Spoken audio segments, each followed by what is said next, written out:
name is Yayoi, and okay, we're really tangled up here.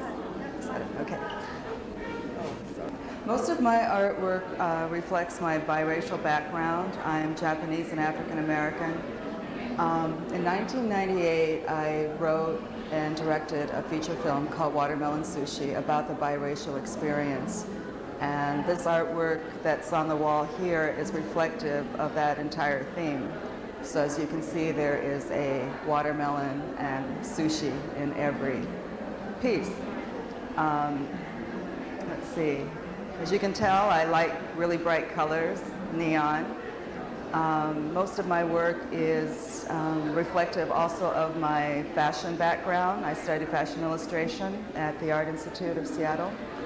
And most of the medium I use is ink on vellum, and these pieces all have colored pencil. I'm not so sure, you know, in terms, I think for most artists, when you're creating your work, it's done on a very subconscious level. You may have some message or feeling, sort of like a dreamlike state that comes out on the paper. So you're not consciously thinking exactly what you're doing. But I think some of these pieces are pretty graphic in terms of how I feel.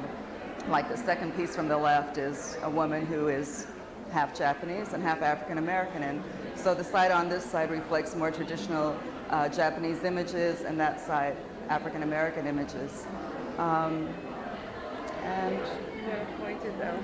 Yeah, that's, they won't go down. Okay, that's the second from the left, and it's called Continental Divide.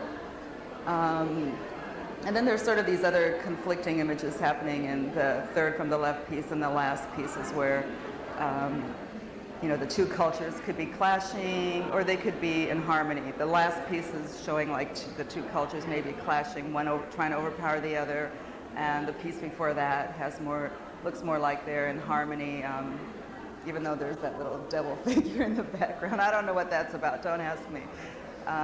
But I try to inject humor and a lightheartedness. You know, I'm not really into deep, heavy messages. So it's just like the colors, everything is about fun and just having a good time. So that's me, and I don't know. Oh, thanks. Okay, thank you. I wish, actually, if I put this down, I wish this slide went further. Oh, hi, this is me, Yayoi. This is watermelon and this is sushi. And it's made out of little beads, the little kinds that you buy for your kids to keep them occupied for weeks, because first they have to separate all the colors and they have to take one bead at a time and put it in the little groove, I don't know what you call that mold, and then you iron them. And so it becomes a process of first designing the image that you want with the beads, and then you go into mass production, and it just could take forever. So that's my bio. This is called Garden of Earthly Delights, and as you can see, spring has sprung with some very interesting plants. There are watermelons and there are sushis, which is a prevalent theme that runs throughout my work because it all ties back to the film, which is the main thing, is getting that film done. I don't know what the checkers, the black and white checkerboard thing means. It means nothing. It just looked cool, so I did it. But as you can see, it's all very graphic. You know, again, I have this background in fashion illustration, so I like really bold colors and movement, a lot of movement with the figures. So that's that piece. This is called Continental Divide. It's a rather personal image to me. This is how I feel, exactly divided in half. No, I'm just kidding. But this side is the, well, here. This side is a traditional-looking Japanese woman holding a bowl of rice and wearing a kimono. And this side is just a girlfriend holding watermelon with her little afro puff. And that's probably my more, one of my more favorite pieces. This is a very kind of complicated, weird thing, and I don't know, it just kind of came out of my head this way, but it's called Magic Meal, and these women are enjoying a meal of sushi and watermelon, and they look fairly harmonious. You know, the cats are sort of playing together, And I really don't understand what that figure is doing in the background. She's sitting on the moon, and she's wearing a devil mask, so there's some kind of commentary there. I haven't figured out what it is. And stepping back here to the last and not least piece, which is called Kung Fu Fighting, as in fu. We have this conflict between the watermelon girl and the sushi girl, and they could be playing, but then again, they could be making a statement with the exclamation points that are coming out of the balloons. So that's that. And I hope you enjoyed the tour. Thank you.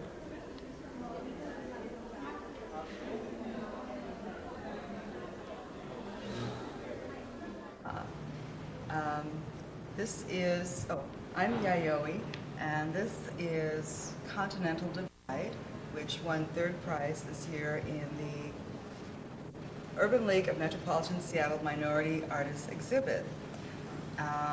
Continental Divide, as you can see, is about a woman who is divided in half, two continents, representing two cultures, Japanese traditional and African American traditional, although we don't know what that is yet because we haven't been African American long enough to have a tradition, so to speak. Yes, we are here at the Washington State Convention Center, and according to the Seattle Times, this is an exhibit that is old and needs new tricks. So evidently this wasn't tricky enough. But this is my piece, and it's a very personal statement on my part. What else can I say about it? Is there anything that you would like to know, Doug, about this piece? Or are you just sick of it at this point? No, I'm happy that you're doing this because I'm sure your mom hasn't seen how your piece looks on the wall with the other pieces. No, she hasn't. And are you going to pan around and take a picture of that? Okie dokie. I have a second piece that was accepted in the competition, although it didn't win anything. And this is called Kung Fu Fighting, because the two women are fools for fighting, because actually you see the whole secret to them is that they're the same person, two sides of them, but they're fighting. So we have the watermelon girl, sister girl with the afro, and we have she's actually Asian American as opposed to the traditional Japanese girl that you've seen in the Continental Divide. Because, she's got on her sweats and she's got chopsticks in her hands.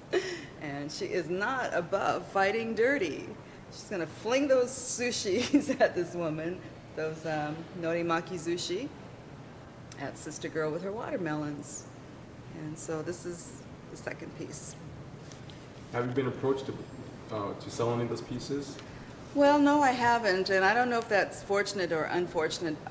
They're not necessarily the best quality. I did do everything at the last minute, and Doug Ing can attest to that because he took the slides for me, so he knows everything was done at the last minute. It was not done on the best quality paper or with the best media. So I'm kind of relieved that nobody wants to buy them, because if they did, they'd probably fall apart in 6 months or so, because it's just vellum paper and colored pencil and pen and ink. Have they been published beside the newspaper or anywhere else have they been published? This piece over here, the Continental Divide, is actually something that is on my business card, and it's in a different form, of course.